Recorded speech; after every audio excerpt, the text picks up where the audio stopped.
I'm Katie. Today, I'd like to talk about my truly lazy and worthless ex-husband. I met my ex-husband, Ian, when we were 23, through a friend's introduction, and we started dating. We got married when we were both 26 and began our newlywed life in a well-located rental apartment. A year later, we had a cute daughter, Amber, so I decided to apply for parental leave from my company and focus on childcare for about 2 years. Of course, during this time, Ian was the only one working, but after I had been on leave for a while, Ian started to complain. Katie, what's for dinner tonight?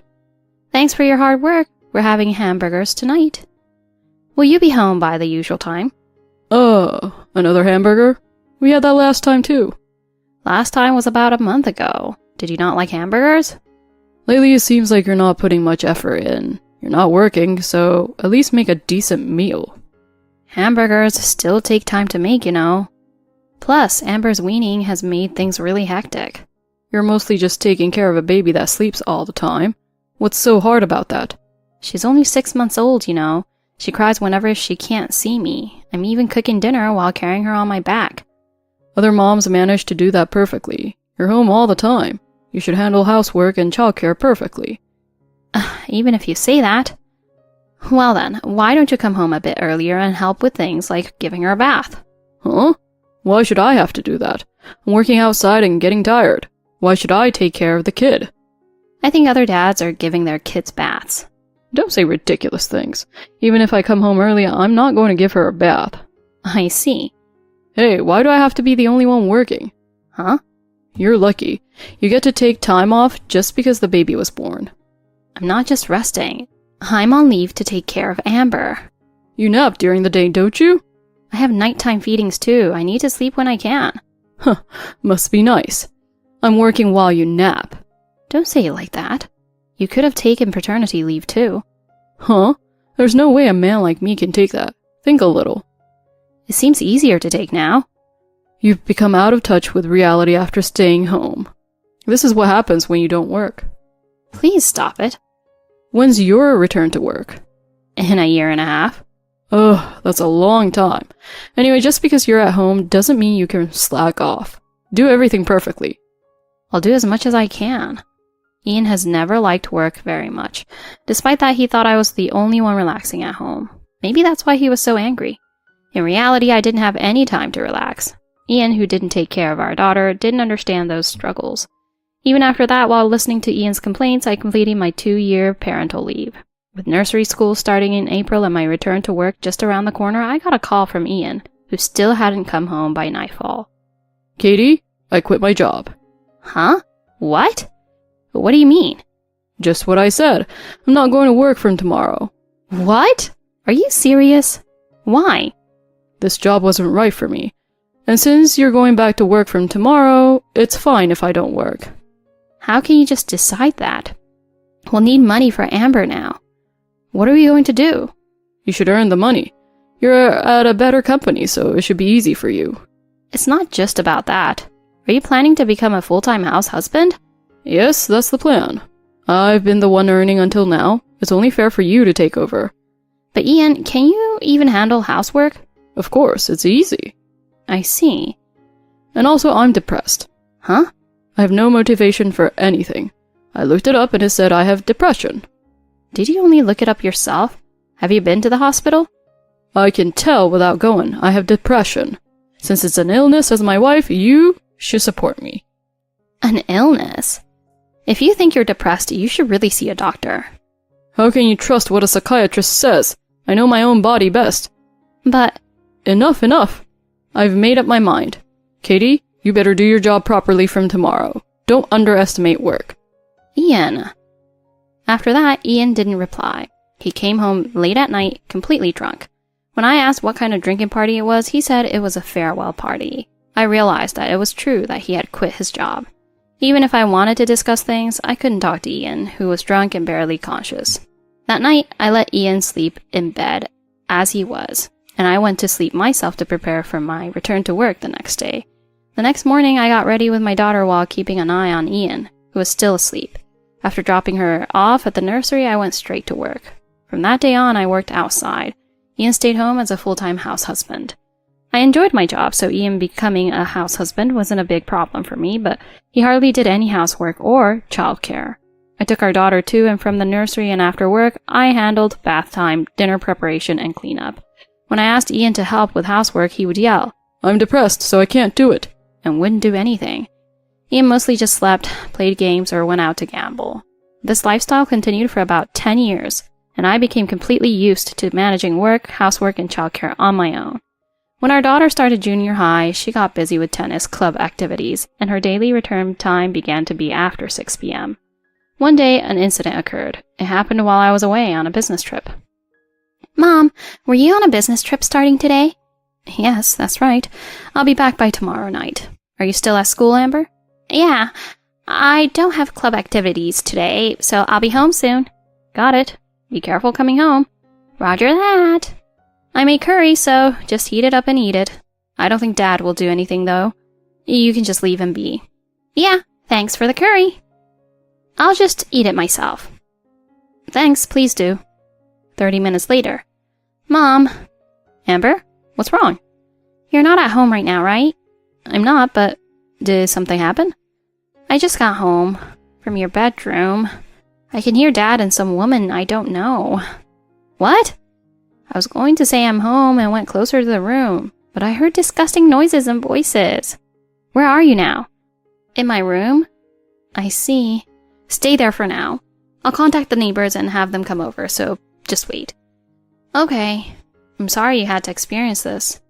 Several minutes later. The neighbors and Grandpa will come to the house right away. "If you see their car outside, could you let them in?" "Got it." They should be there in about 15 minutes. I'll tell my company and head home as soon as possible. Okay. Ian had been taking advantage of the fact that his daughter was late returning home from her club activities to invite his affair partner over and engage in inappropriate activities. Today, since the club activities were unexpectedly cancelled and his daughter came home early, Ian's affair was discovered. What a thing for his sensitive daughter to experience. Thinking about it, I was so angry that I couldn't help it. "Ian, why don't you come out of the room already?" "Huh, Katie? What's with the sudden call?" "Don't you realize my parents went to the house earlier?" "Huh?" Amber was taken home by the neighbor, Mr. Owens. Right now, only my dad is at home. He's in the living room. Hurry up and come out with her. Wait, I don't understand what you're saying. Why is Mr. Owens there? Today, Amber didn't have club activities. Huh? She came home right after classes ended. She should have been home around 3 p.m. Well, but no one came home. You were just too absorbed to notice, weren't you? Hey, aren't you misunderstanding something? I haven't done anything. Then hurry up and come out of the room. Dad is here. I have friends over right now. What are you doing with your friends in the bedroom? We're just playing hide and seek. Huh? They're old friends. I just wanted to hang out after a long time. Stop joking around. My parents heard your voices. You can't make excuses. But we were just hanging out. It seems someone even opened the door a bit and took pictures. What? Why would they do that? That's disgusting. The disgusting one is you. What do you think you're doing to our daughter? Huh? Flaunting your affair in front of our daughter?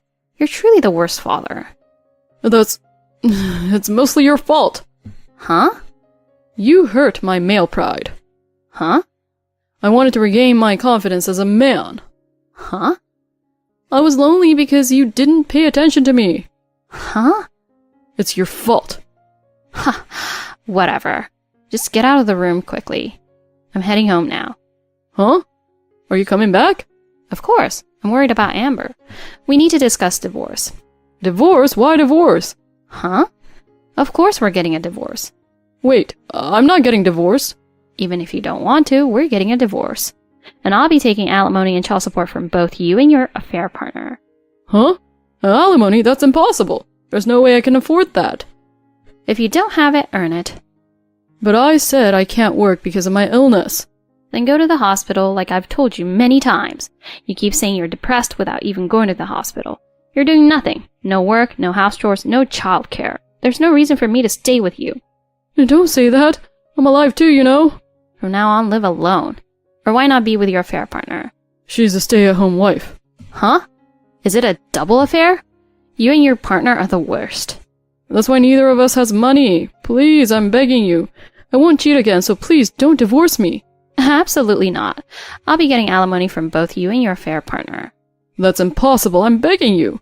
It's pointless to argue here. Let's talk when I get home. Please tell me you're not divorcing. I'll be home in about 2 hours. Until then, stay with Dad. No. Katie, please. Well then, I'll see you later. If you don't come out of the room, stay in there. Katie! Later, Ian refused to come out of the room no matter how long we waited. My father, who had lost his patience, knocked rapidly on the bedroom door and forcibly brought both of them to the living room. When I got home, my father was glaring at Ian with a furious expression. Ian and his affair partner had met through a dating app and had been involved for about a year. They apparently went to hotels and dated in town during weekdays. It seems that their schedules coincided with both the affair partner's husband's business trip and my own business trip, so he took the bold step of inviting her to our home. I wondered why they would do this in a house with a daughter. He had always been an irresponsible husband, but this woke me up, and I immediately took steps to divorce him. Of course, I also intended to contact the affair partner's husband. Since Ian had no savings, I made him promise to leave the house without any division of property and to repay child support while working. He's also dealing with alimony demanded by the affair partner's husband and can't say, "I don't want to work," so he's earning a meager income with low wages. My daughter and I moved to my parents' house after the affair. We're now focusing on helping her trust men again. I wish I had divorced him sooner, but right now, I'm just trying to help my daughter get better as quickly as possible. The apartment I currently live in was bought before I got married, and it seems my mother-in-law dislikes that my husband is living there with me. Since we got married, she has never once visited our home, but frequently sends me mocking messages on WhatsApp, which has been troubling me. Julia, when are you going to move out? Huh? Where to? You might not want to live together, but with a child on the way, you can't keep living in a place like that. Such a small and dirty room. We have no plans to move. We're satisfied here. To think my son is living in such a pigsty. Enough is enough. You should admit defeat already. Defeat? I'm not sure what you mean. I don't think our place is as cramped as you think. That's impossible. We live in a single-family home. We still have my son's room exactly as it was. Move out immediately. I own this apartment. It's not that simple to move. You haven't visited it even once, have you? Could you please come visit us first? There's no way I'm going to visit a pigsty like that. I wouldn't even be able to breathe there. Is that so? It must be really spacious then. Really? Also, to think my son, whom I raised with so much care, is being made to live in such a pigsty? It's so pathetic I can't bear to see it. The fact that he's living in an apartment bought by his wife. If people find out, he'll become a laughingstock. I don't think that's the case these days. Besides, you mentioned wanting to live in a spacious apartment with a good view in the future. I heard that from Taylor. That's right, but not in a dirty apartment like that. Have you ever seen our place? I've seen it from the outside. I've seen a lot of flyers about it. It's not a place anyone could live in. I see. Conversations with her always end up going in circles. No matter how long it takes, she never comes to see the house and just insists on living together. As the due date for the baby approached, her demands only grew more intense. It's only 1 month away. Stop being stubborn already. If you move into our place, I'll help take care of the grandchild too. Get out of that room quickly. We will continue living in this house. Free my son and grandchild from that pigsty. Feeling that I couldn't tolerate my place being called a pigsty any longer, I decided to fight back. I have something I want to show you. Well, what is it? Are these photos of some model room?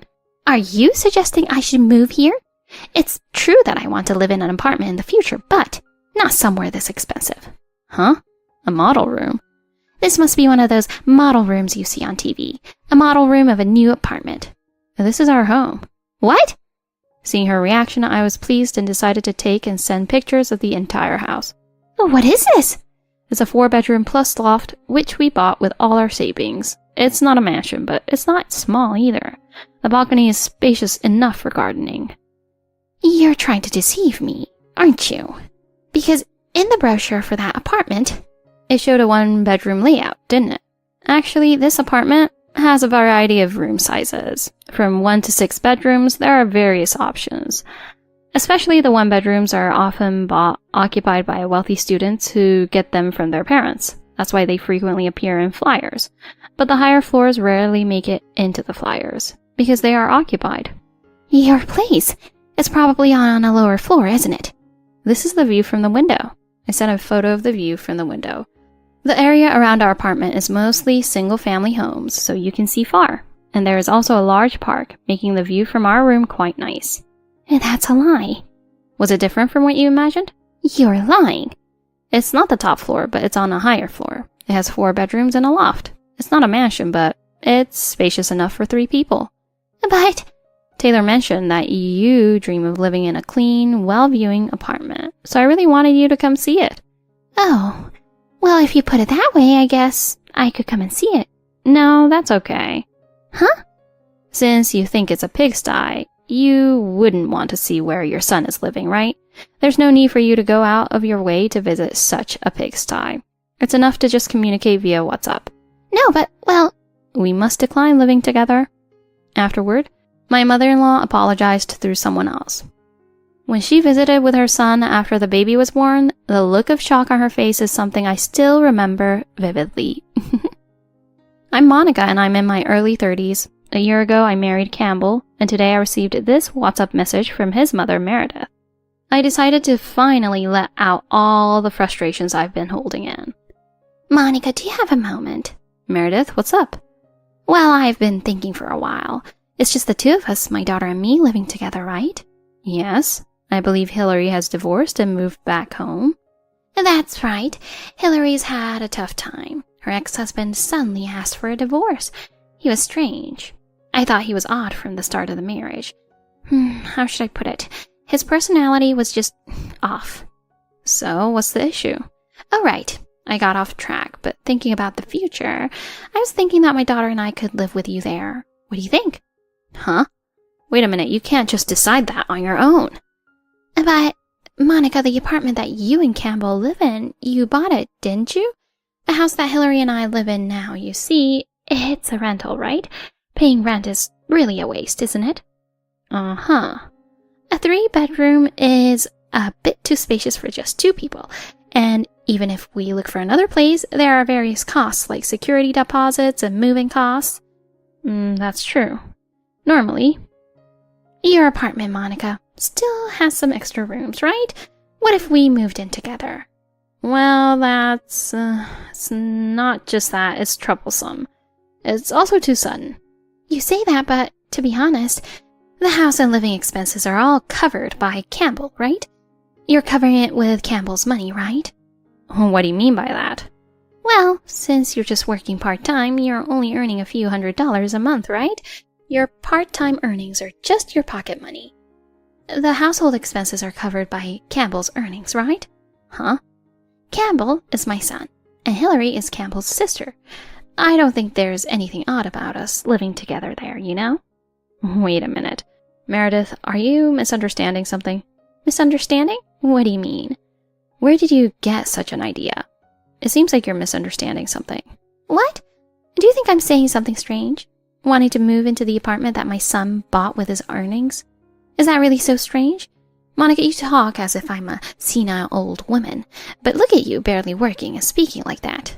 Well, Meredith, I'm not sure where you heard that, but the apartment we're living in now is one I bought myself, and it's under my name.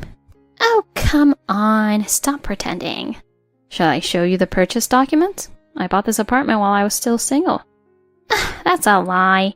And it's quite large for that. How did you end up with a 3-bedroom if you bought it while single? Could it be that you have a history of divorce? Did you get the apartment in a divorce settlement or something? Dealing with a self-centered mother-in-law, I reached my breaking point and decided to tell her the whole truth. Enough already. I've been investing in real estate since I was young. I bought this apartment while I was single. It was a great property and I was considering selling it later on. Of course, I also thought about living here after getting married. I put a lot of thought into buying it, so please don't say such strange things. Oh, is that so? By the way, you were doubting if I had a history of divorce? Well, I plan to become a divorcee soon. Huh? What do you mean? I'm getting a divorce from Campbell. What? What nonsense are you talking about? Campbell is having an affair. I hired a private detective to investigate. He's been cheating with a young woman for over 6 months. I've also hired a lawyer. Campbell is having an affair? That can't be true. It is. I have solid evidence to prove it. All that's left is to have the lawyer handle it. Oh, well, a one-time or two-time affair might be forgivable, right? You should just forgive him. Campbell earns well, doesn't he? He should be able to make up for it. You should turn a blind eye a little. Huh? Oh, I see. If we move in together, I'll keep a close watch on Campbell. Maybe Campbell just needed a break. Also, I heard you're not very enthusiastic about trying to conceive. Maybe that caused Campbell stress? Huh? I'm sorry, but Campbell has been unemployed for the past 6 months. He quit without consulting me about his mental health problems at work. At first, I thought he'd look for a new job soon. But now, after 6 months, he hasn't even gone to the job center. Well, I have my earnings and own a home, so I've been waiting to see how things go. And then I found out about the affair.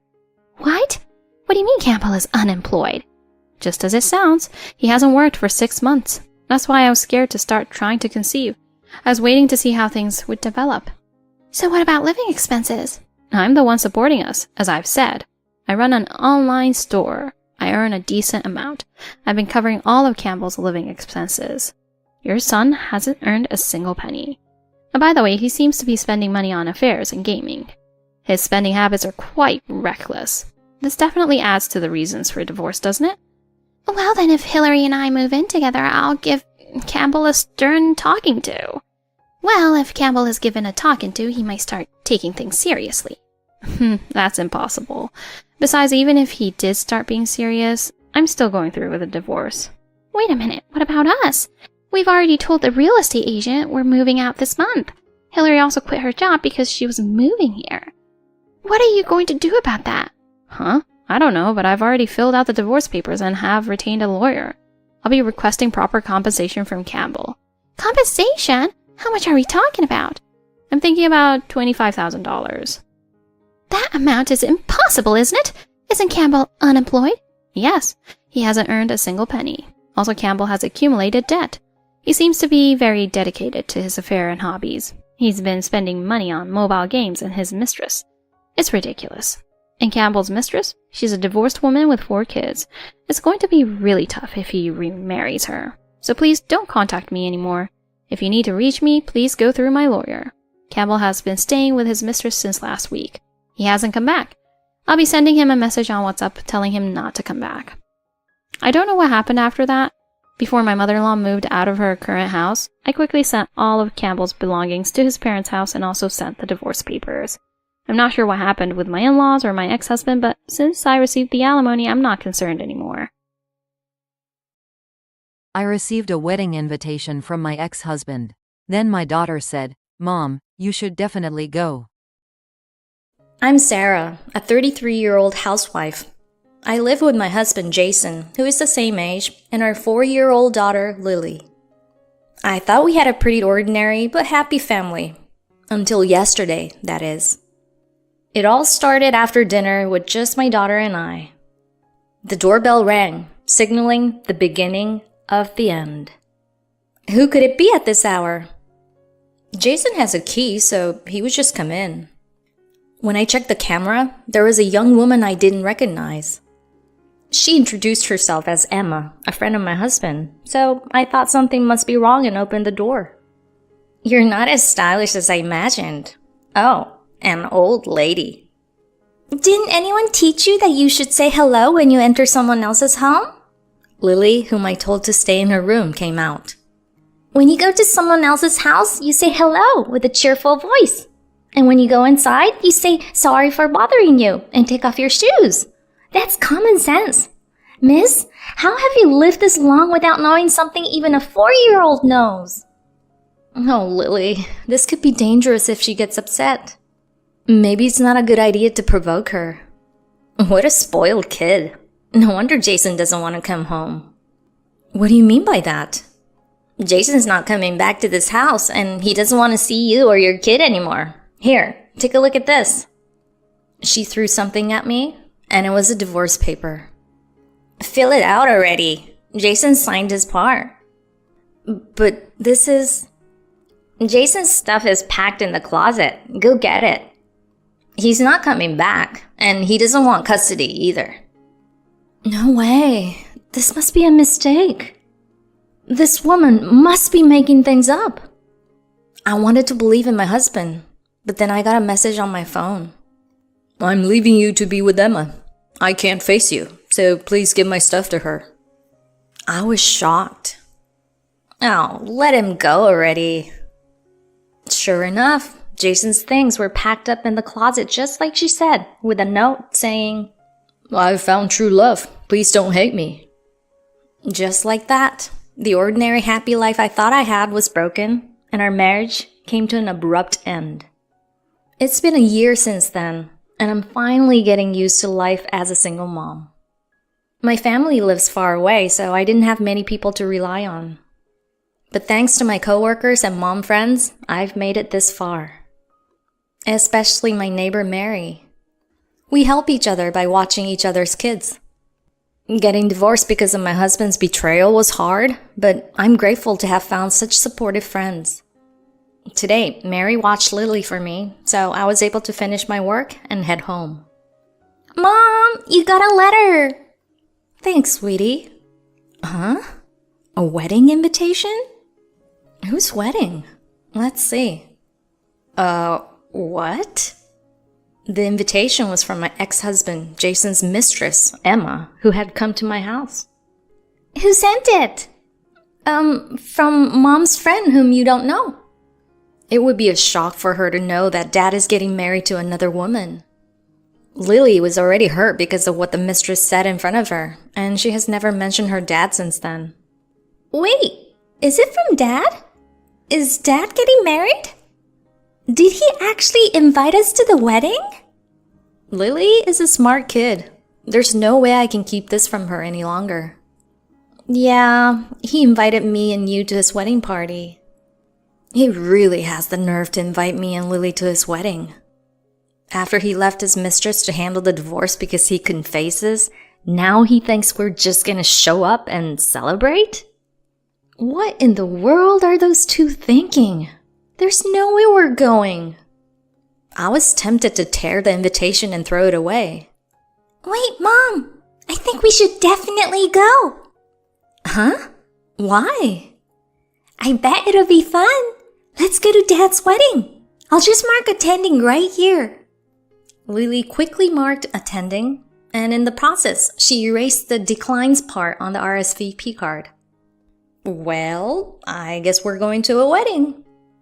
Honestly, I don't want to see their happy faces, but a fight's a fight, and I can't retreat now. So, on the day of the wedding, Lily and I got all dressed up and headed to the venue. As we took our seats, my former parents-in-laws looked at us with shock, making things a bit awkward. What are you doing here? Are you trying to ruin my son's wedding? My former parents-in-laws were coming at us, clearly upset. I got an invitation, so I came. Don't be stupid. Who invites their ex-wife to a wedding? Apparently your son does. Honestly, like mother, like son. It's because of him we got divorced, and he hasn't shown a piece of remorse. The shouting from my ex-in-laws had drawn everyone's attention to us. Just then, a familiar voice called out. Hey, Sarah, is that you? And Lily, too! The voice belonged to my good friend and fellow mom, Mary, and her daughter, Becky. What are you doing here, Mary? What are you doing here, Sarah? Well, Lily's dad invited us to his wedding. Wow, Sarah, you knew about it, huh? With all that going on, we didn't get a chance to talk further before the ceremony began. The groom started making his rounds, greeting guests, and soon he was heading our way. Wow, you actually came. Attending your ex-husband's wedding? You've always been a little different. Coming from the guy who thought inviting his ex-wife to his wedding was a good idea, I'll take that as a compliment. Congratulations, Dad! Has your bride learned some manners and how to say hello yet? Lily, you just like your mom with that sharp tongue. Girls need to be sweet, or the boys will run away, just like with your mom. Oh, come on. As if my opinion of him could sink any lower. Hold on, Sarah, Is this Emma's groom your ex-husband? Yep. This is the guy I divorced a year ago. It's not a surprise Mary was so shocked. I told her everything about the divorce. What's going on, Mary? Why all the commotion? Oh, nothing, Dad. Just catching up with an old friend. It seems like these people are the parents of the bride. Wait, could it be that Mary is the bride's sister? Wow, he's actually my friend's ex-husband who cheated with Emma, left his wife, and is basically the worst kind of guy. Emma is just as bad. Honestly, it's embarrassing to be related to her. Could it be that Emma is your sister? I knew it. So that means... Wait, did Lily know that her dad's mistress is Mary's sister? Is that why she wanted to attend? You see, Mom and Dad, Emma had an affair with a married man and came into the family home. She gave him divorce papers and broke up the family right in front of their 4-year-old daughter. I can't believe it. When Lily felt the eyes of the groom's parents on her while she was enjoying the meal with her friend Becky, she suddenly looked down and covered her face with her hands. The lady said I should give her my dad. It was scary. Oh, poor thing. Making such a sweet kid cry. Hey, Lily, don't say that. But it's true. Dad left us because he said I was annoying and didn't listen, and that's what the lady told me too. If I was just a little cuter, Dad wouldn't have left me and Mom. I'm sorry, Mom. I'm sorry. That's not true at all. You are absolutely adorable. Right, it's their fault for making you feel this way. Don't cry, Lily. Tears aren't worth being shed for a man who's betrayed you. Kids these days are so mature. Jason, is this true? Did you and Emma hurt this angel? No, that's not what I meant. Oh, you're quite the actor, aren't you? Of course you hurt them. Mom, Dad, this guy and Emma hurt our friend and tried to corner her by inviting her to this wedding with no remorse. Wow, this is getting intense. At that moment, the bride made her entrance. Everyone, I've had to retake so many photos for my social media that I'm exhausted. Jason, it looks like you're getting along well with my family. Good, good. Emma? Really? You can still smile with these people here? Who? Hi. Who's that again? Oh, right. She's the lady who took Dad away from us. She's scary. This is cheeky Jason's daughter. I can't believe that they actually came. I sent the invitation thinking they wouldn't come to the wedding of the man who abandoned them. Are you still holding on to hope with Jason? So shameless. No, stop that. Why are you misunderstanding? We came here for a very specific reason. And what reason would that be? To steal Jason? That's impossible. There's no way I'd want anything to do with such an unreasonable and foolish man. I came here to collect the child support he hasn't paid. Wait, he hasn't paid child support and still invited his ex-wife and daughter to the wedding? That's right. These people are even worse than we imagined. They've been ignoring us, and even your parents have been unhelpful. But thanks to the wedding invitation, I finally got the chance to talk. Since they're throwing such a fancy wedding, they should at least pay the child support for my daughter. No way! The cost of this wedding is being covered by Emma's parents. Do you really think we'll pay after everything that's happened? You're responsible for covering the cost of this wedding. That's impossible. I'm not even working right now. You need to start working immediately.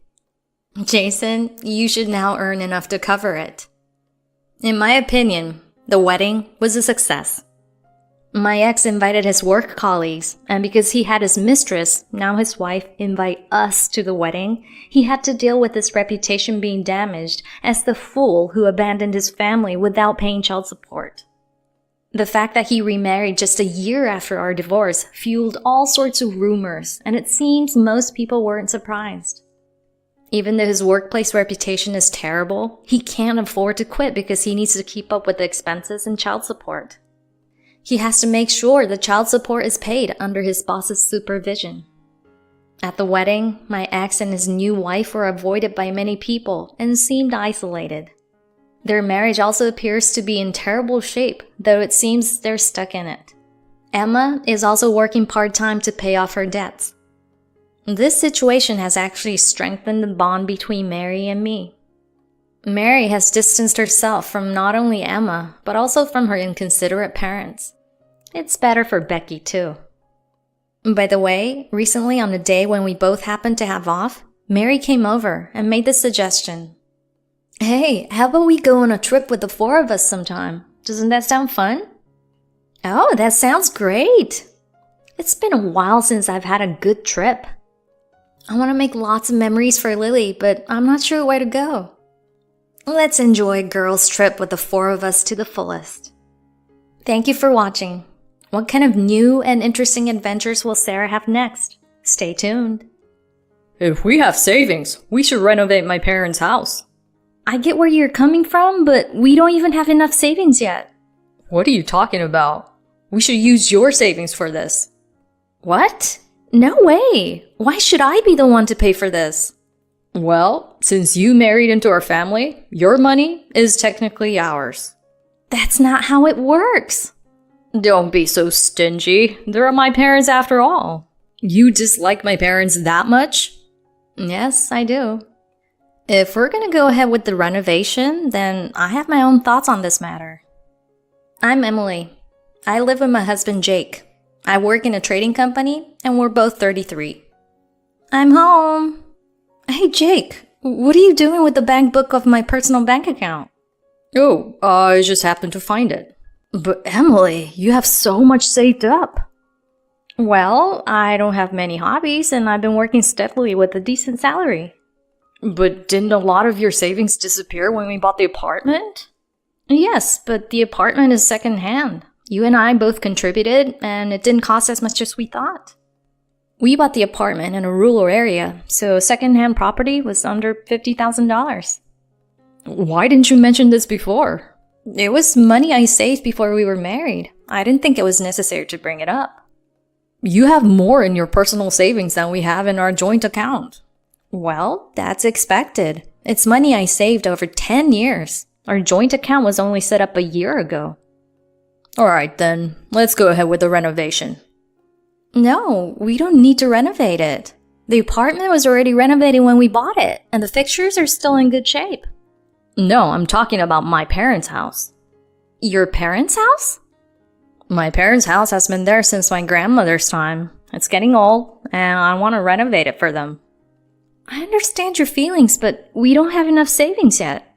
What are you talking about? We should use your savings for this.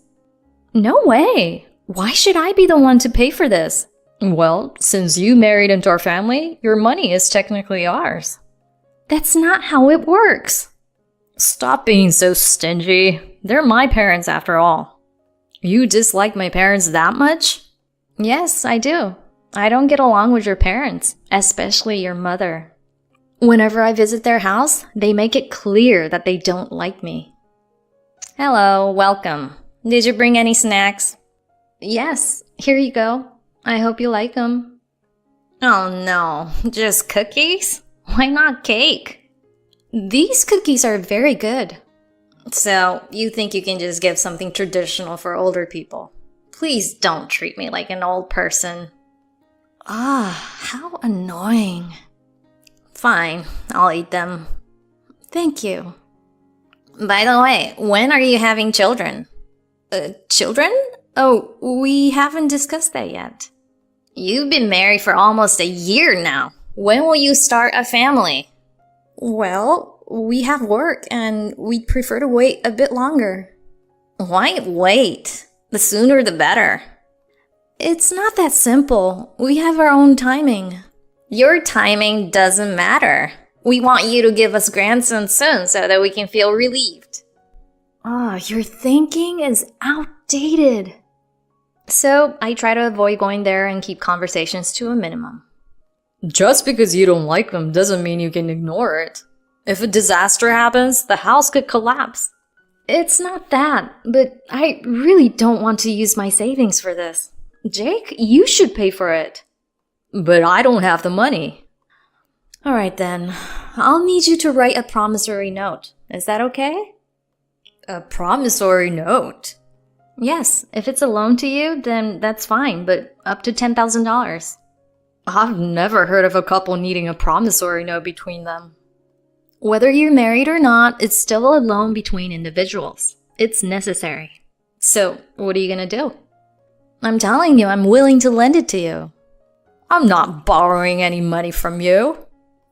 Financial troubles are such a headache. I thought this conversation ended here, but it just got more heated and carried over to the next day. Hey, Mom. Oh, Mom? What are you doing here? Jake told me you wouldn't give us the money. That's right. But if you write a promissory note, there shouldn't be any issues. That's reasonable, isn't it? How is that reasonable? It's proof that you don't trust your husband or in-laws. What a terrible wife. You're right. Maybe I don't trust you. Enough! I can't deal with this. Anyway, can you make us some tea? Sure, I'll get it ready. Even Mom couldn't persuade her. She's really a bad wife. Jake, maybe you should consider a divorce. After seeing that amount, I can't afford to get divorced. You have a point there. Here you go. Sorry to keep you waiting. Thanks. Oh dear, isn't this tea a bit too weak? I just brewed a fresh pot. But they say that as you get older, your taste buds change and you can't taste as well. You always have something to say. I'm just stating the facts. You need some lecture. Alright, go ahead. After turning out Mom's lecture for 10 minutes. Emily, you're really something. Thanks for the talk. Oh, by the way, I think a package arrived, so I'm gonna go check the mailbox downstairs. Oh, take your time. Okay, now let's make a call. I'm back. You were gone a while. I ran into our neighbor downstairs and got caught up in a conversation. By the way, earlier I saw Jake and his dad rummaging through the room. That's right. I snuck back into the house without making a sound and headed straight for my room only to find Jake and his dad rifling through my things. So, what were you doing? Stealing my underwear? I'm not interested in your underwear. Well, that hurts in its own way, but I can pretty much guess what you were looking for. You were after my bank book and seal, weren't you? No, that's not it. Oh, really? Then let's invite a special guest. Come in. Hey there. Dad, why are you here?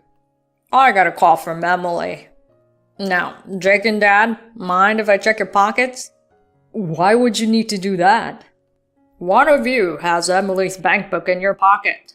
So it was Dad who had it. So who has the seal? Not me. That can't be true. Stop lying. Jake, you know my profession, right? You are a police officer. If this is a crime, I can call for backup immediately. Yes, but I didn't take it. Of course. The seal is in my pocket. What? I could see your tricks. I went back to my room when I was making tea and put the seal in my pocket. Damn. So, Emily, what do you want to do with these guys? Well, I'd like to lock them up in jail. They need to do something a bit more serious for that. Okay, fine. I'll let it go this time. Wow, you're very kind. Well, because when the police get involved, things get complicated, right? Anyway, make sure you promise not to do this again. Wow, you are lucky my daughter is so generous. We won't do it again. Neither will I. Oh, Mother, you are an accomplice too. If you don't apologize, you will go with my dad. Fine, fine. I won't do it again. Good. Now, both of you, please leave. I'll see them out. Thanks, Dad. Now, Jake, I'm considering a divorce. Divorce? What? I can't live with someone who tried to steal money. I'm sorry. Please don't go through with the divorce. I won't use your money for renovations. I'll try to make my parents understand, so please don't do this. Fine. Let's put it on hold. But you need to sign this. I want the right to divorce you whenever I want. You won't have the option to refuse. If you refuse, it's straight to divorce. Understood. Okay, good. With Jake's signature on divorce papers, the renovation issue is settled. My in-laws stopped complaining and the stress has decreased. However, a year later, another issue arose. Emily, we're moving out tomorrow. What? This is so sudden. What do you mean moving out? We've sold this apartment. We have to leave by the end of the week. No, this doesn't make sense. Where are we going? To my parents' house. I'm planning to renovate it. Not again. We're not using your money. Plus, it's gonna be a 2-family house. Our privacy will be preserved, and there shouldn't be any problems. No, that's a problem. Even if it's a 2-family house, living in the same building is not ideal. Well, it's already decided. Don't worry about the move. Everything will be handled by the moving company. We won't have to pack anything ourselves. That's not the issue. Why are you making such a big decision on your own? I wanted to surprise you. And besides, it's not your money. It shouldn't matter. I didn't know he had that kind of money. Oh, wait. I see. I'm looking forward to the new house. Let me start packing as well.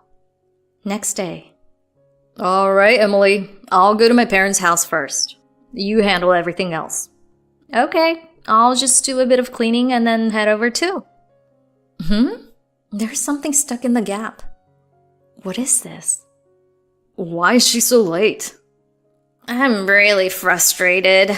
We're about to live together and she's causing issues. Did she get lost on the way? I'll call her. Hey, Emily, where are you right now? At home. Home? Are there still moving tasks left? I thought all the stuff was brought over. No, it's at my house. Your house? You mean your family's home? Yes. Why are you at the family home? Hurry up and come over here. I don't have anything there. All my belongings are here. Why is that? The moving company only had 1 truck. Yes, the moving company's truck. I rented a small truck on my own and told the movers to load just my stuff onto it. What? Sorry, but I can't be with someone who makes decisions like selling the apartment and moving without consulting me. We're getting a divorce. What? This is ridiculous. You're the one who did all this on your own. I'm gonna do things my way too. Oh, and I'll use the divorce papers I had you sign a year ago. Oh, right. So divorce is the only option now? Yes, that's right. Fine. As for the division of assets, it'll be strictly 50-50. Absolutely. I'll leave the rest to my lawyer. Follow their instructions. Bye. So, it's really come to this. What's this about? The division of assets will be 50-50, so it's okay. We'll have her savings. Wait, Emily's savings were from before you got married, right? Yeah. That's considered personal assets and not subject to asset division. What? Few weeks later. Oh, hey guys. What's going on? Why are you all at my place? What do you mean, what's going on? Didn't you say the division of assets would be half? Did you think my savings are included? I do have that level of knowledge. Oh, I'm sorry. Then why are you upset? The transferred amount is only $1,000. It doesn't add up. We sold the apartment, so there should be more. Yes, but we've already settled it. Or rather, did you not read the letter from my lawyer? I can't stand reading those formal letters. Huh. So, where is the rest of the money? Don't tell me you're trying to cheat by convincing the lawyer to give you more. That could be considered a crime. Oh, how sad it would be for your police officer father if that was the case. Well, the appliances and furniture from the house were all moved to your home. Those are also part of the asset division. That's why Jake's share is smaller. Even so, this is too little. That's right. Show me the detailed records. Well, okay, but I think it's better to show this first. What is this? It's a hotel loyalty card that was stuck in the gap of the closet during the move. What? It has dates written on it. It seems you were having an affair since we got married. That's not true. A colleague must have put the card there as a joke. Oh, really? Did you suspect an affair from just this? Of course I did. But this alone isn't conclusive evidence. So, I had a PI look into it. They captured evidence of the affair. The lawyer said this evidence is valid. That's why we deducted the alimony from the asset division.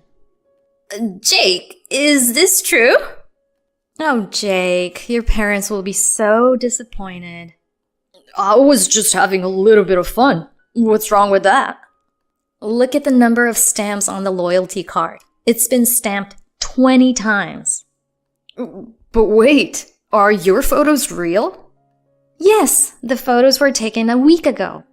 Well, you and I should have been divorced. These cannot be recognized as proof of an affair. Oh, come to think of it, he's right. The loyalty card was given by his colleague, and the photos are from the past week, so Jake hasn't had an affair. Ah, I'm sorry, but I haven't filed for divorce yet. I thought I'd wait until I had proof of the affair. What? Damn it. I'll submit the papers tomorrow. I won't forgive this. What are we supposed to do from now on? We were planning to use the sale of the apartment and the division of assets for renovation costs. I don't know. Work hard if you need to.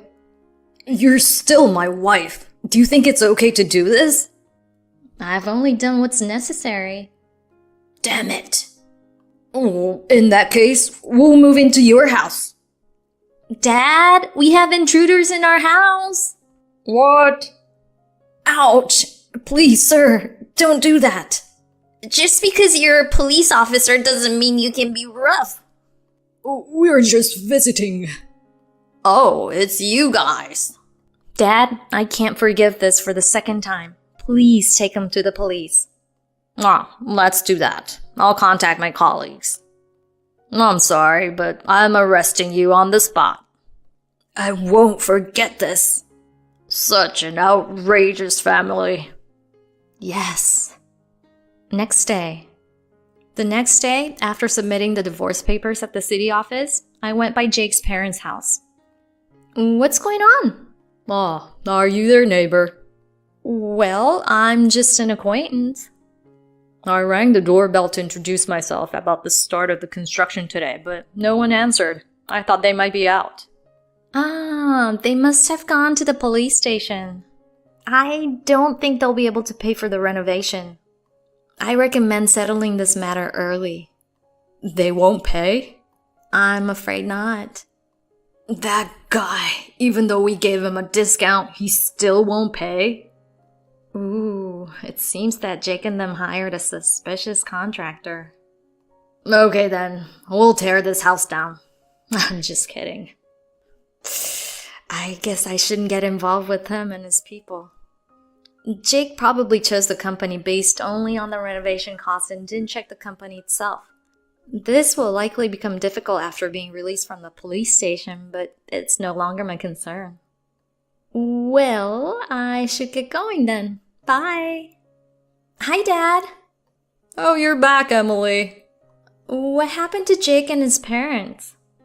They only entered the house, so there was no significant damage. They should be fined and released. I don't know if they can pay the fine, though. Oh, so they'll be released? Are you scared? No, I just thought it'd be better for them not to be released. Hmm? By the way, let's renovate our family home, Dad. Looks like I'll be here for a while. As a father, I'm not sure if I should be happy or sad about it. Well... Oh, is our house being demolished? Oh my, it is! What are they doing to our house?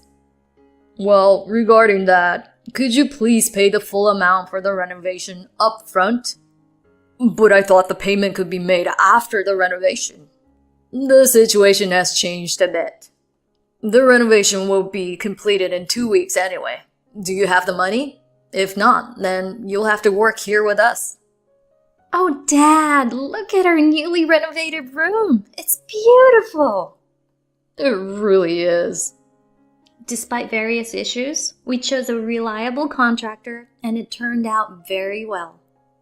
I guess we owe it to Jake that we didn't hire those suspicious contractors. My husband and in-laws didn't show up for my son's funeral. I said, "Where are you?" My husband said, "I'm in Hawaii." Where are you? Today, we say our final goodbye to Ryan. Our son passed away, and my husband didn't even show up to the funeral. I'm going to call him. My husband's voice came through the phone, sounding cheerful. I am in Hawaii for my parents' 70th anniversary. My mom listened and was shocked at first, but soon her face turned red with anger. What? They are in Hawaii? Mom lost her temper and decided to confront my husband and his parents. My name is Emily. I'm a 40-year-old office worker. I married my husband, Mike, 10 years ago, and we have one son together. He's currently in the hospital. Our son, Ryan, was diagnosed with leukemia 2 years ago and has been hospitalized ever since. Even though he started elementary school, he couldn't attend much. However, his classmates would occasionally visit, and it made him so happy. Seeing Ryan encouraged by his friends and fighting so hard against his illness gives me strength. My parents also visited Ryan every day. I can't wait for Ryan to be well again, and we can go out for some delicious food together. When my mom said that, Ryan endured his tough treatments bravely. My mom is still in good health, but my dad was diagnosed with dementia a few years ago, and sometimes says things that don't make sense. Thank you for taking care of my grandson. The other day, when my dad came to see Ryan, he mistook me for a nurse and thanked me. It made me feel sad. I was shocked by my dad's words, but I was surprised that he hadn't forgotten about Ryan. It seems like he really understands Ryan's illness. Even if he mistakes me for you, he never forgets about his grandson. Mom said this with a sigh, but it was clear that Dad was really worried about Ryan's illness. Ryan understands dementia too, so when his grandpa says something odd, he plays along nicely. While Ryan's school friends and my parents are worried about him, it seems like my husband doesn't care. Can't you come and visit Ryan sometimes? Aren't you worried about him suffering through his treatments? Ryan doesn't like me, so it's probably better if I stay away. Besides, I'm really busy. It's true that Ryan and his dad didn't get along, but as his father, he should still try to be there for him. Mike never helped with childcare at all after Ryan was born, so it's no wonder Ryan didn't like him. Mike seemed to care more about his own parents than his son. Whenever he had free time, he would go to their place. He was always busy because he had to deal with his parents. My parents-in-law may not care about Ryan. They hardly visit the hospital. Seriously, Mike's so cold-hearted. But do his parents not love Ryan either? Mom was clearly unhappy with Mike and his parents' attitude and complained with a look of disapproval. Particularly, she is annoyed that my husband doesn't come to see his son, and I replied half-jokingly, I might have married the wrong person. He was so kind when we were dating, but now he's cold to both me and Ryan. Even though our son is suffering from a serious illness, my husband only cares about his own parents. It's really starting to annoy me. Mom seemed to think I regretted marrying my husband and looked at me sadly as she said this. If I had known Mike was like this, I would have never introduced him to you. I feel like I was deceived by the uncle who introduced us. My husband and I met through my father's brother. It seems my uncle and my father-in-law knew each other. And when they discussed a potential wife for Mike, my name came up. Back then, I wasn't seeing anyone, so I decided to meet Mike casually. He seemed kind, and I had a good impression of him, but I wasn't ready for marriage yet. However, Mike seemed to really like me and asked if we could start dating seriously. And before I knew it, we were getting married. His parents' attitude also changed completely after you two got married, didn't it? My mom also seemed dissatisfied with Mike's parents, and I felt the same way. Before we got married, they seemed humble, but after we got married, they turned into completely different people. Emily, you're part of this family now, so you need to do as I say. If you don't listen, we'll make sure you get a proper divorce quickly. My mother-in-law, who was always smiling before the wedding, suddenly turned strict and spoke to me harshly. I thought my father-in-law was a quiet man, but he started making insulting remarks. We only let you marry Mike because the head of our family introduced you. Otherwise, there's no way we would have let someone like you marry our son. He would say that whenever something came up. My uncle runs a real estate company and my father-in-law has a contract with it. When he introduced me, my uncle apparently mentioned that I was the daughter of a wealthy family. As a result, my father-in-law seemed to believe my father owned significant properties, which is why he made those remarks. I hadn't heard about any of this from my father or uncle, so I believed what my father-in-law said. After we got married, we moved into the house where my maternal grandparents used to live. My grandparents had passed away and the house was empty, so we renovated it a bit and moved in. My family thought of renting out the house because leaving it vacant would just make it collapse. But when my husband learned about the empty house, he pleaded with my parents. I promise, we'll take good care of it, so please, let us live there. The house is close to her family too, so we can also help look after her parents.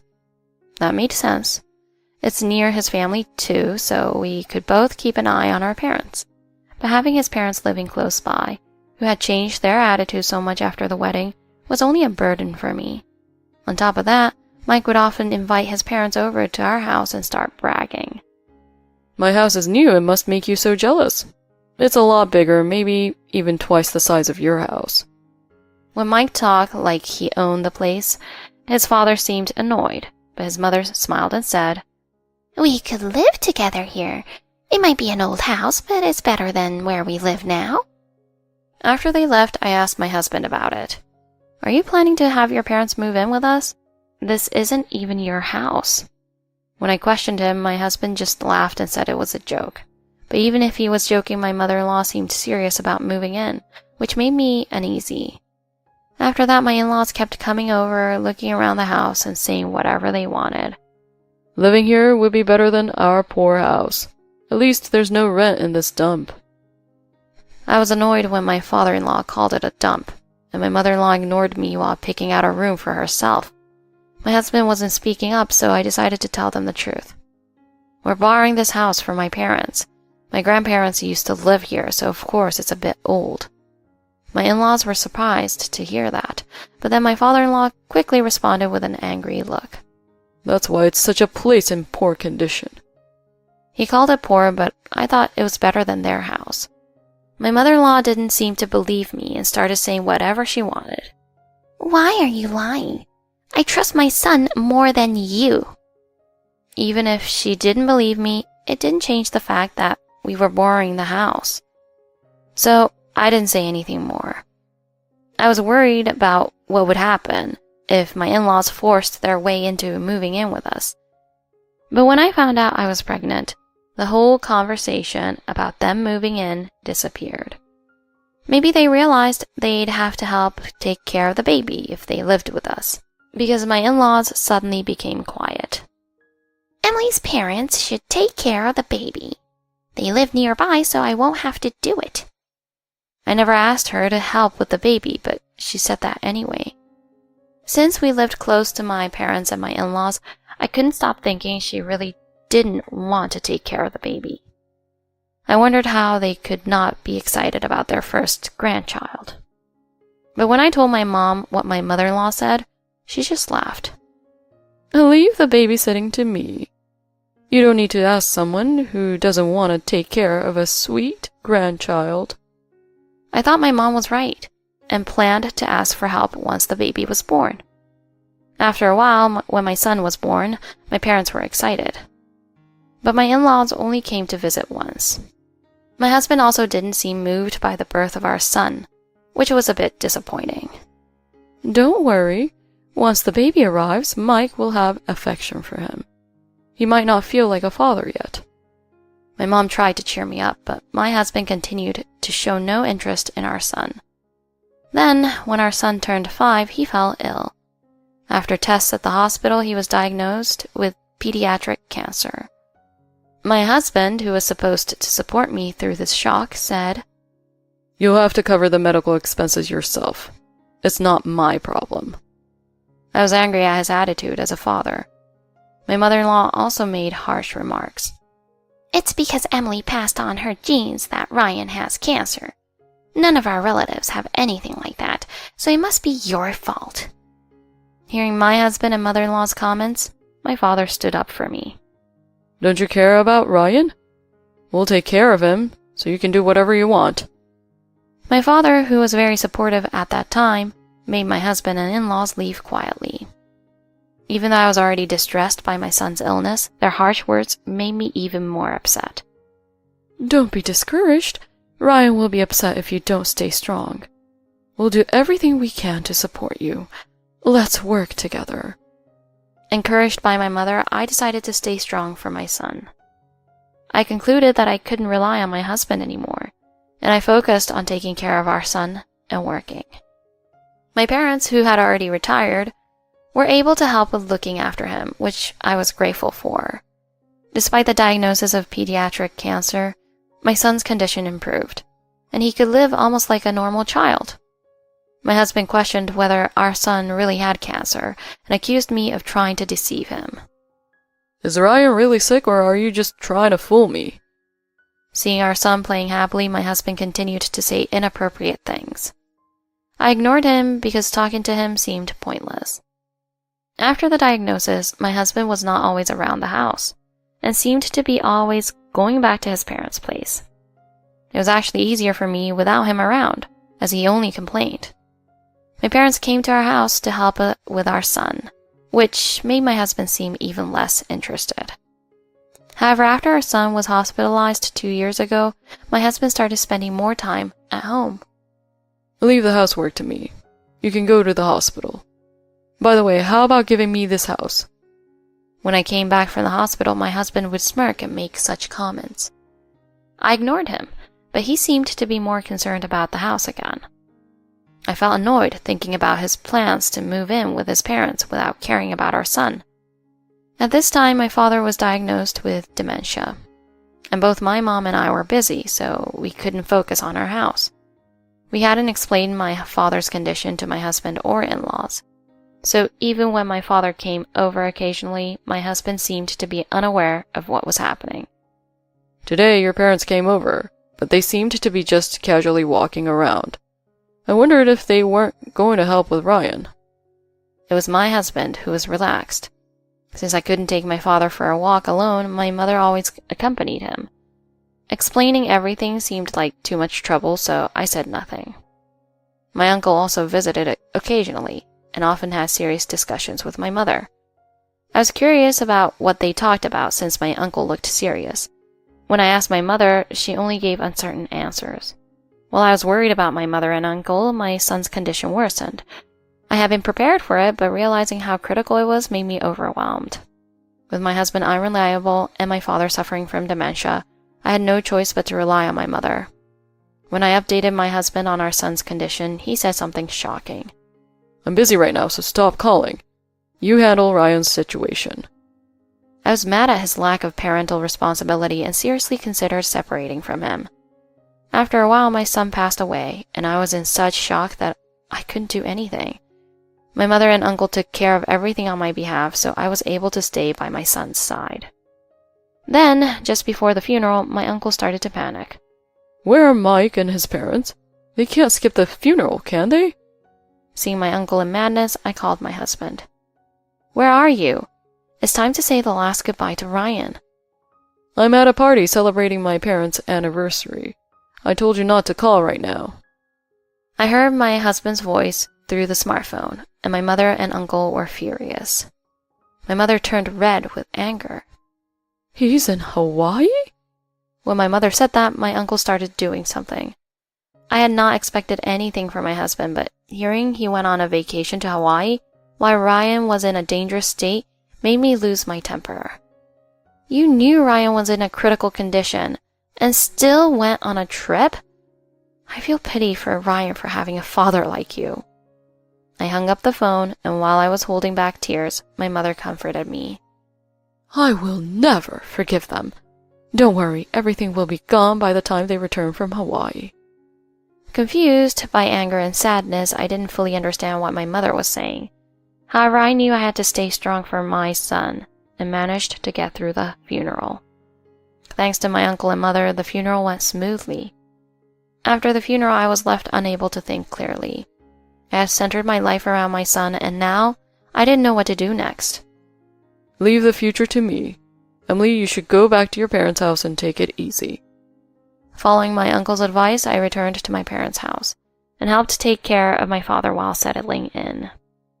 My workplace was considerate and allowed me a long break, which was a relief. When I had almost forgotten about my husband, I received a call from him. Emily, I can't get into the house. Did you change the locks? Changing them without notice is awful. Finally, back from his trip, my husband spoke in a panicked tone. I haven't changed the locks. I'm planning to end things with you, so don't call me anymore. After I said that, I immediately hung up. But after a while, my husband called again. My parents' house has been demolished. What's going on? There's even a land for sale sign up. I don't understand what you're talking about. I'm going to hang up and check with my uncle. When I checked with my uncle, he seemed pleased and told me to come over to the parents-in-law's family home. I went as instructed to see what was happening. Upon arriving, I found my husband and in-laws standing there looking stunned. What's the meaning of this? My parents' house is gone. Is this because we didn't take you on a trip to Hawaii? You tore down the house because of that. I could never do that because I had a funeral to go to. As I was getting frustrated with my mother-in-law's confusing accusation, my uncle and mother arrived. People who didn't even attend the funeral have no right to complain. You should at least reflect on your actions. When my mother yelled, Mike and his parents fell silent for a moment, but soon after, my father-in-law began to complain. You can't just demolish the house and sell the land. I'm the owner of this property. Seeing my father-in-law's strange claims, I began to doubt whether he might be suffering from dementia. My father-in-law proudly presented a contract. We got the house and land from your father. There's a contract to prove it. The contract he showed had my father's signature, but it looked suspiciously unofficial. Moreover, it stated the property was given away for free, which seemed impossible. This contract can't be valid. Besides, my father is suffering from dementia and can't make sound judgments. John and his parents insisted the contract was valid, claiming they didn't know about my father's dementia. This land is registered under my name, so he cannot sign the contract. You knew my husband was suffering from dementia and forced him to sign the contract, didn't you? I was shocked by my mother's words, but Mike and his parents were even more unsettled. As my father-in-law refused to believe my mother, my uncle showed everyone the land's details and lease agreement. The land and the building both belonged to Emily's mother. We had to terminate the lease because you were behind on rent payments and made the property into a for sale sign. It's been quite a while, and despite us repeatedly trying to arrange meetings, you ignored us. We were left with no choice but to take legal action. When my uncle said this, Mike's parents stared at the documents in silence. Were you behind on rent? Why didn't you pay? My father-in-law said, "I thought it was fine since we became relatives with her uncle." But confused, my mother-in-law started to say the truth. Actually, we were planning to deceive your father into giving us the land, so there was no need to pay the rent. I was shocked by the late payment for the rent, but I got angry to know that they had planned to deceive my father from the start. My anger grew as I almost opened my mouth to protest. At that moment, Mike pulled out a contract and, looking regretful, asked my mother, "Is the house we live in also yours? Does that mean this contract is meaningless too?" The contract Mike was holding had my father's signature, just like the previous one. Mike seemed to have misunderstood, thinking that our home was also my father's, and had created a fake contract. "It's ridiculous that they tried to deceive us without even checking who owned the land.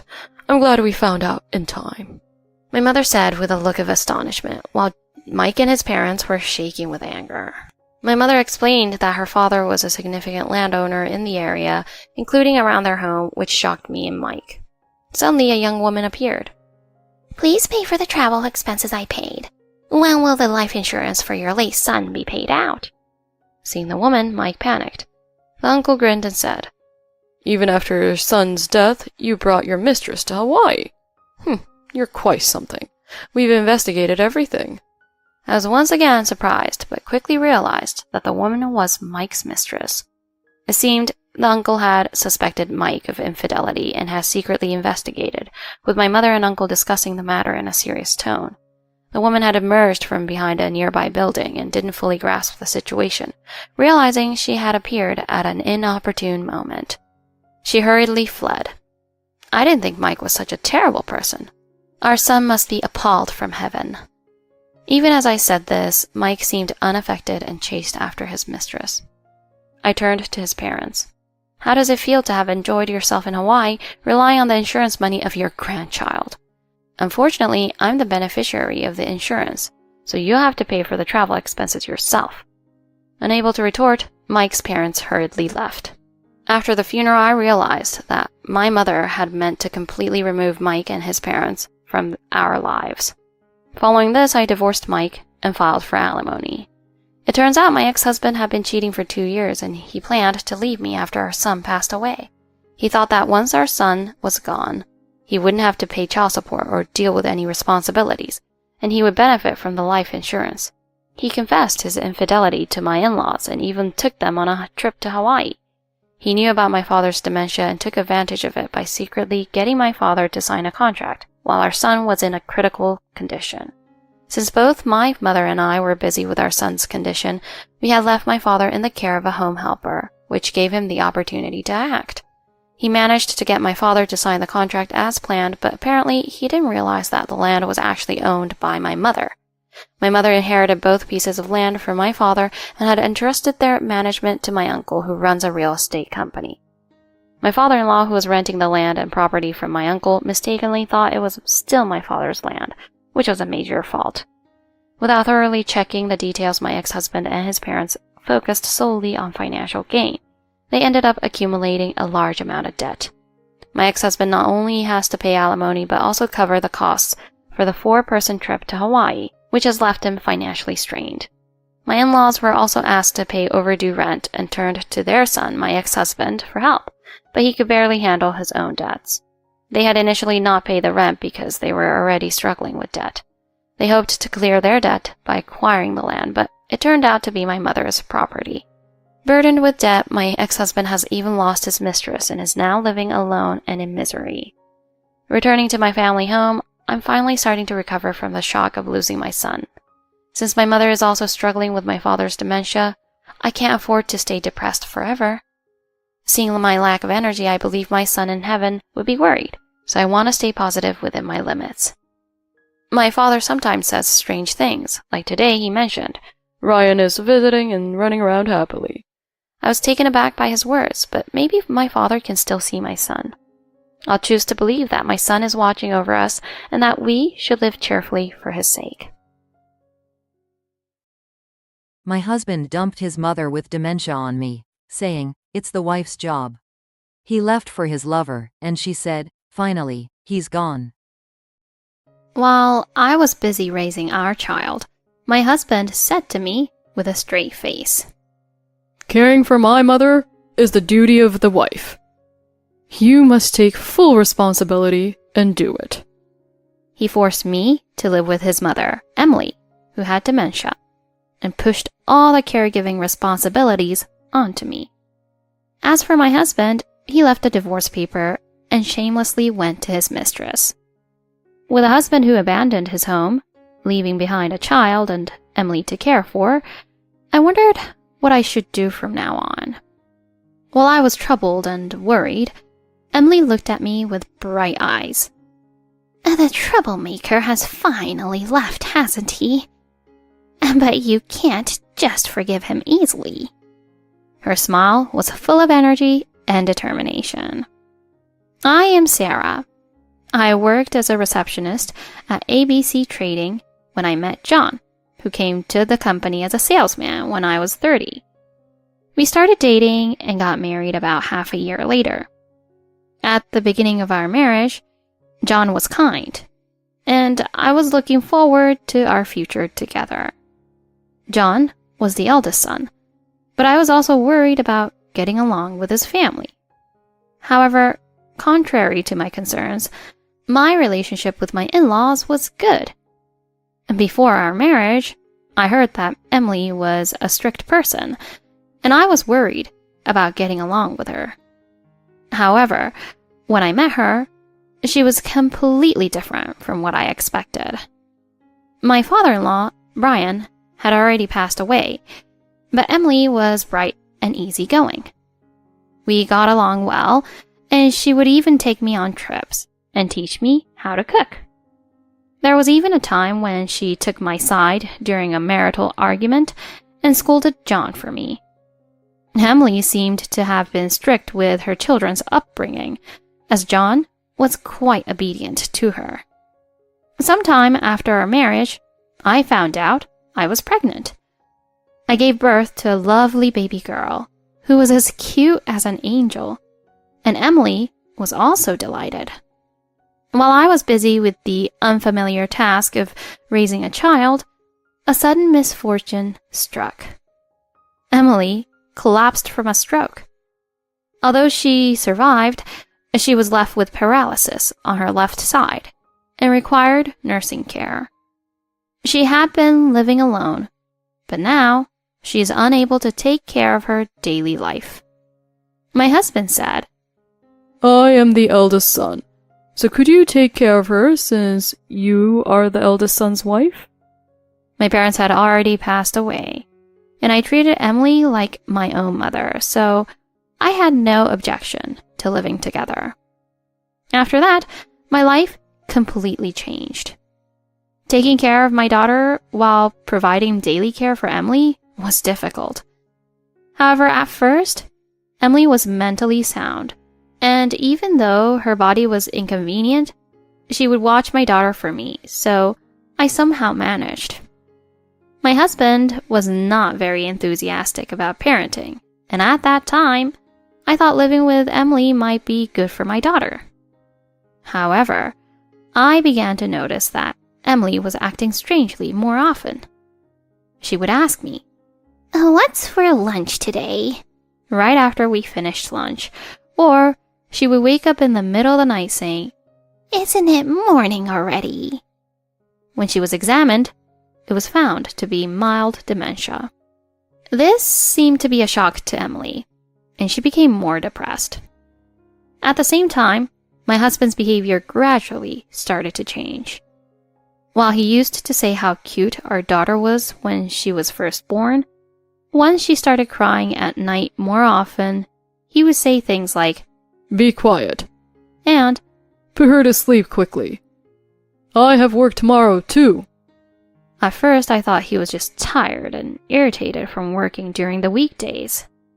However, he started going out alone more frequently on weekends, without helping with caregiving or taking care of our daughter. Of course, he didn't help with housework at all. Even though I was busy taking care of the child and Emily myself, my husband would say things like, Hurry up and iron my shirt. And This house is a mess. I can't relax at all. He even complained about the housework I struggled to keep up with. He could at least help a little, but he only lounged around on his phone or watched TV. Meanwhile, I couldn't go out and leave my daughter or Emily alone. Eventually, my husband's irritation was directed at Emily. When Emily said, "I'm hungry," after dinner, he would laugh and belittle her by saying, "Huh, your dementia is quite severe." When she woke up at night, he would shout, "I'll tie you up." At first, Emily would argue back, but after experiencing this repeatedly, she stopped responding. Seeing this as an opportunity, my husband would often yell at her violently, and I often intervened. The reason I defended Emily so much was because my own parents had already passed away, and she treated me like a real daughter, so I was very fond of her. As those days went by, my husband started coming home late every night. One night, he came home reeking of alcohol and perfume. While I thought it was possible to pick up different smells when going out drinking with colleagues, I was shocked when I saw the credit card statement one day. There were numerous charges for luxury brand bags and restaurant bills. Of course, I didn't receive any of these things, nor had I dined out recently, which left only one answer. My husband was having an affair. While he left caring for his own mother and raising our daughter to me alone, he was enjoying himself with his mistress. I was filled with anger. I knew I had to confront him about this and called him. "I need to talk to you about something important. Can you come home early today?" "All right. I'll try to come home as early as I can." However, he didn't come home that day. I stayed up waiting for him, exhausted from childcare and caregiving, both physically and mentally worn out. I couldn't keep waiting indefinitely, not knowing when he would come home. So, I fell asleep after my daughter and Emily were in bed. The next morning, I found something shocking on the living room table. It was a divorce paper, which my husband must have left without a word. Next to it was a note that read, "I'm going to my younger girlfriend's place. Take care of my mother." I couldn't help but shout in disbelief. What was he thinking? Leaving his real mother's care to his wife and then filing for divorce? I couldn't understand my husband's thoughts at all. While trying to soothe my crying daughter, I called him. After several attempts, he finally answered. "What's going on?" I demanded, my voice filled with anger.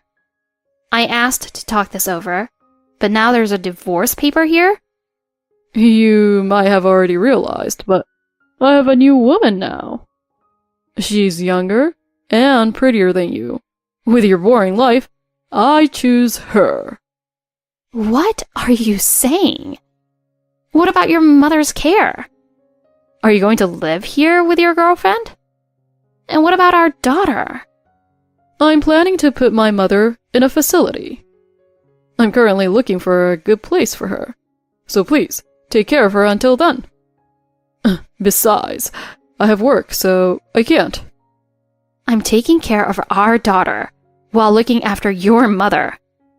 You've never even participated in childcare, have you? "I'm working. You're unemployed, and I'm providing for you, so childcare and caregiving are your jobs. Don't expect me to do everything for you." And you're just going to abandon your own mother's care to me? "So that's how it is. Sign and submit the divorce papers." He hung up the phone. I was left with mounting anger, and no one to direct it toward. In my arms was my nearly 1-year-old daughter, and next to me was Emily, who sat there absent-mindedly. Eventually, my anger turned into sadness, and tears began to fall unconsciously. I couldn't help but mutter to Emily, even though I wasn't sure if she understood me. "Emily, John has found a woman and abandoned us." I don't know what to do anymore." Upon hearing this, Emily looked at me intently and said, I see. But now, there's no one to trouble you anymore. "What? Can you understand what I'm saying?" It's unforgivable for him to have a mistress while having a wife. You can't just let him get away with this. You have to make him regret it and take responsibility. I was surprised by her smile, which was filled with determination. Yes, that's true.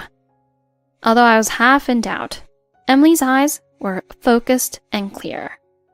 Sarah, you mustn't divorce him right after finding out about his affair. You need to gather evidence and make sure you claim alimony. First, let's come up with a plan. Her words made me realize that I needed to gather evidence of the affair and confront him with it. I researched private investigation agencies and immediately hired one. It soon became clear that my husband was currently staying at his mistress's house, and I quickly gathered evidence of the affair. It turned out that the other woman was a subordinate at his company. When I told Emily about this, she said, Then, the next step is to send that evidence to John's company. She said with a smile. Is it really okay to do that? Yes, it's fine. He's the one in the wrong, so someone needs to teach him a lesson. Her lively demeanor made me feel at ease. As Emily advised, I sent the evidence of his infidelity to his company, and later, I received a call from my husband. "Oh, what happened?" "Sending evidence of my affair to the office is insane. I never thought you'd do something like this." It seems you're misunderstanding something. I didn't send it. "Then who sent it? There's no one else who could have done it but you." Don't forget about the mother you abandoned. And don't think this is the end. I hung up the phone. He continued to call, but I ignored him completely. At that moment, Emily approached and said, Was that John on the phone? Then let's proceed with the next plan. She seemed genuinely thrilled. A few days later, an unexpected visitor arrived at my home. It was my husband's mistress. It seemed Emily had contacted her using the number provided in the investigator's report. The woman appeared quite confident. "So, you're the one involved with my husband." I'm more than a mistress. I'm his true love now. John told me he's going to marry me. As my husband had said, she was indeed younger and prettier than me. She was dressed in trendy clothes with perfect makeup and nails. Meanwhile, I was exhausted from childcare, with my skin looking terrible. Watching her, Emily began to speak calmly. Nice to meet you. I'm John's mother. If you're planning to marry him, you know about me, right? I heard you need care, but John told me it doesn't matter because you're going into a facility. She spoke bluntly, which made my blood boil, but Emily continued to speak calmly. A facility, huh? Do you know how much it costs? I hear it requires quite a large sum to enter. I don't have that kind of money, and I'm sure John would be shocked if he knew the amount. And if he divorces due to an affair, there's alimony and child support to consider. Without money, there's a chance I'll need to be cared for at home. And then it'll be your responsibility to take care of me. Can you handle my care, even the personal parts? Her words, which were almost like threats, made the woman hesitate and pale. Wait a minute. I didn't hear anything about this. John told me we'd live freely together after putting you in a facility. Smiling, Emily added. Does he think he can have an affair without paying alimony or child support? If it comes to that, we'll go to court, and legal fees will be involved, not to mention a significant amount of alimony. And you'll likely be liable too as his mistress. She continued to pressure her, leaving the woman visibly shaken. Alimony? Oh, I can't. I don't have money. And I can't care for someone else's mother. This is too much. Let's pretend none of this happened. She hastily left, retreating in defeat. A while later, my husband showed up at the house. Oh, long time no see. What's the matter? What's the matter? You sent those photos to my company and told her things you shouldn't have.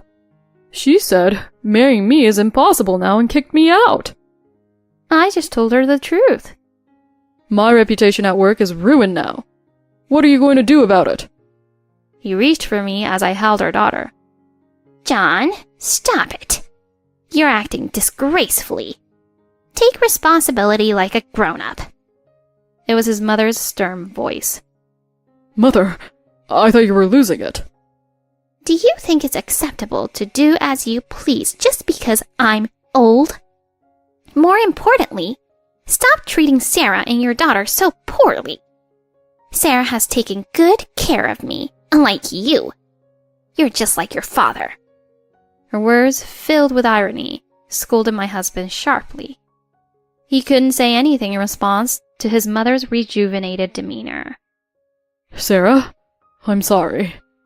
Let's not get divorced. Oh no, we will divorce. After everything you've done, I have no feelings left for you.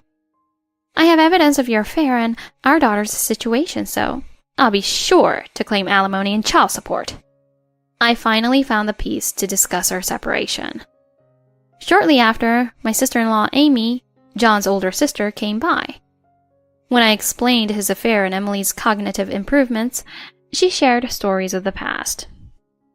Apparently, Emily had once caught her husband cheating, gathered evidence, and forced them apart. As expected of her, even in her husband's lifetime, he couldn't stand up to her. According to the doctor, her dementia wasn't actually cured, but it was fortunate that she regained her senses and offered me support when I felt uncertain. Amy decided to take Emily in and care for her. She is as reliable as her mother, so I knew I could trust her. When we said goodbye, Emily tearfully said, Sarah, I'm truly grateful for how you cared for me. I'm sorry my son turned out to be worthless. Enjoy your new life. Although my marriage was a mistake, I felt blessed to have had her. I received alimony and the divorce was finalized smoothly. Of course, I made sure to secure future child support as well. As for my ex-husband, his relatives cut ties with him once they found out he'd abandoned his mother's care to his wife and pursued a mistress for a divorce. At work, it was discovered that he'd been involved with a subordinate, leading to his demotion and transfer to a rural branch. With a significant salary cut, he struggled financially. The woman involved had already quit her job and disappeared from his life. Apparently, she'd threatened him, claiming to be pregnant with his child, but she was involved with multiple men, and the truth remained uncertain. My ex-husband was left without allies or money. Well, it's his own fault for betraying both his wife and mother. As for me, as a single mother, I thought about where to work and came up with the idea of working at a nursing facility. Through my experience with Emily, I wanted to help those who needed support. I found a daycare where I could leave my daughter and focused on working hard while fulfilling my role as a mother. And during those days, I met the person of my destiny. He was a salesman for a company that supplied medical equipment to the facility. Seeing him gently interacting with the elderly residents in the hallway touched my heart.